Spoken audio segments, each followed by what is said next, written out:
Jadi gimana? Apakah teman-teman semua pernah mengalami hal yang serupa? Oke sahabat, tonton terus video ini sampai habis dan jangan di-skip. Karena saya akan membagikan informasi yang penting tentang bagaimana dan apa yang harus kita lakukan. Dan yang paling utama adalah jangan sampai kita salah dalam melakukan penanganan. Jadi Anda semua wajib tahu, oke? Tetap tonton terus video ini. Aku isi gandeng ya. Ganteng. Sip. Ganteng guys. Dari bojoku ganteng. Seumur-umur baru iki dilem ganteng. Oke, sebelum kita masuk di video tutorial tentang bagaimana cara menangani anak yang sedang mimisan secara tepat, ada baiknya di sini saya akan bertanya terlebih dahulu kepada istri saya, yang kebetulan dia adalah salah satu petugas medis. Jadi di sini saya akan menanyakan secara umum tentang seperti apa itu mimisan dan biasanya terjadi dalam keadaan yang bagaimana dan bisa menimpa kepada siapa saja sih. Oke, Mas silakan langsung dijelaskan ke teman-teman semua pertanyaan yang Papa barusan tanyakan tadi. Oke. Mimisan itu kan cedera yang terjadi di hidung karena pecahnya pembuluh darah. Oke. Ya. Sedangkan mimisan ini dapat terjadi pada anak-anak atau orang dewasa. Jadi terjadi pada siapa aja. Oke. Ya. Oke. Sedangkan faktor yang menyebabkan anak ini atau orang dewasa ini mimisan itu seperti membuang ingus terlalu kencang. Maksudnya sisi gitu. Ya, betul. Oke. Seringnya mengorek hidung. Ngupil ya, Ngupil. ngupil. Oke.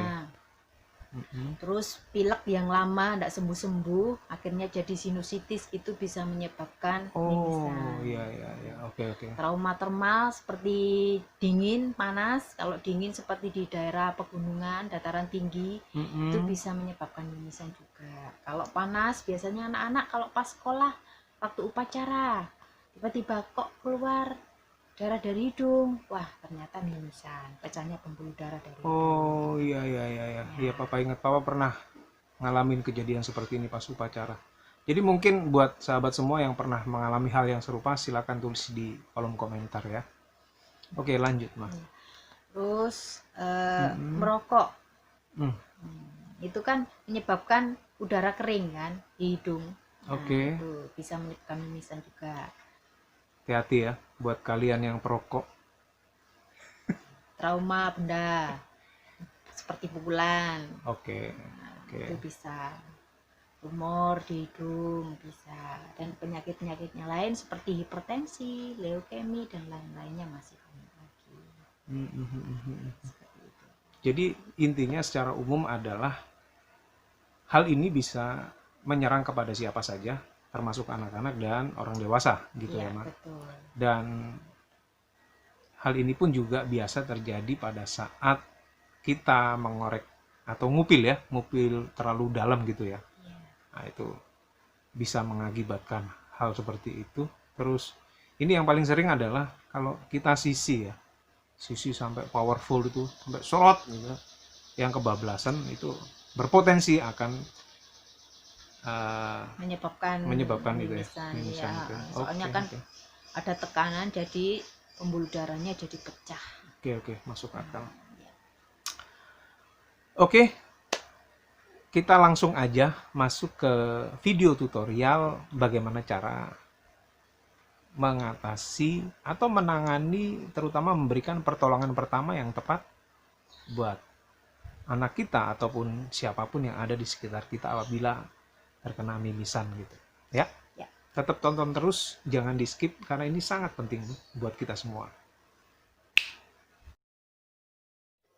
Langkah pertama yang harus dilakukan adalah dudukkan posisi anak secara bersandar dengan posisi kepala sedikit menunduk ke depan.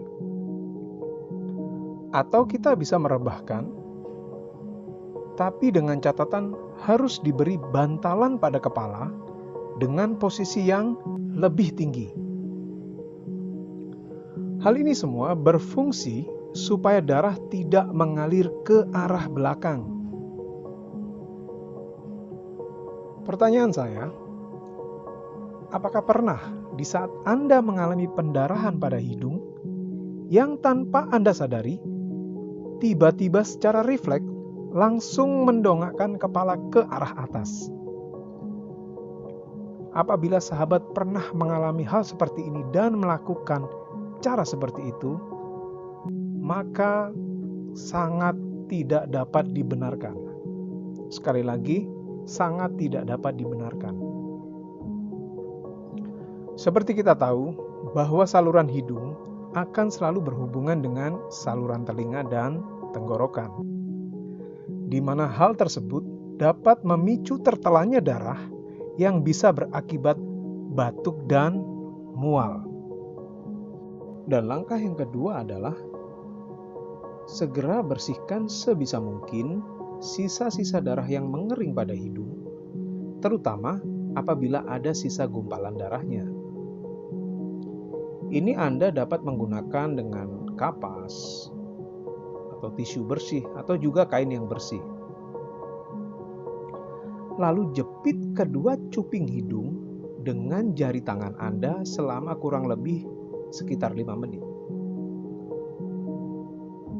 Sementara itu, mintalah kepada anak Anda untuk bernafas melalui mulut. Dan hal ini tentunya diperlukan sebuah kooperatif dari anak. Karena biasanya dalam situasi seperti ini, sang anak akan merasa sedikit tidak nyaman. Langkah selanjutnya adalah, apabila hal ini diperlukan, Anda bisa mengompresnya dengan es batu, lalu bungkus dengan kain bersih atau waslap. Dan letakkan pada batang hidung anak tersebut. Cara ini dilakukan dengan tujuan untuk mempercepat proses pembekuan darah supaya darah tersebut tidak terus-menerus mengalir keluar. Apabila Anda sudah melakukan langkah-langkah tersebut dengan benar, namun pendarahan tak kunjung berhenti, segera sumbat hidung tersebut dengan kapas atau kain kasa bersih. Lalu, segera bawa ke dokter untuk mendapatkan penanganan yang lebih baik.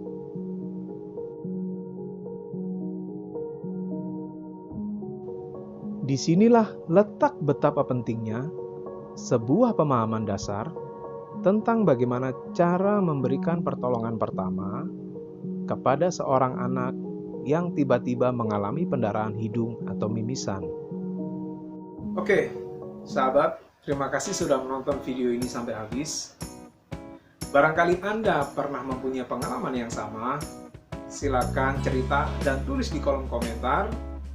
Dan jangan lupa klik like, lalu subscribe, nyalakan lonceng notifikasi, supaya Anda tidak ketinggalan video-video kami yang berikutnya. Apabila video ini bermanfaat buat Anda, silakan share ke teman-teman Anda.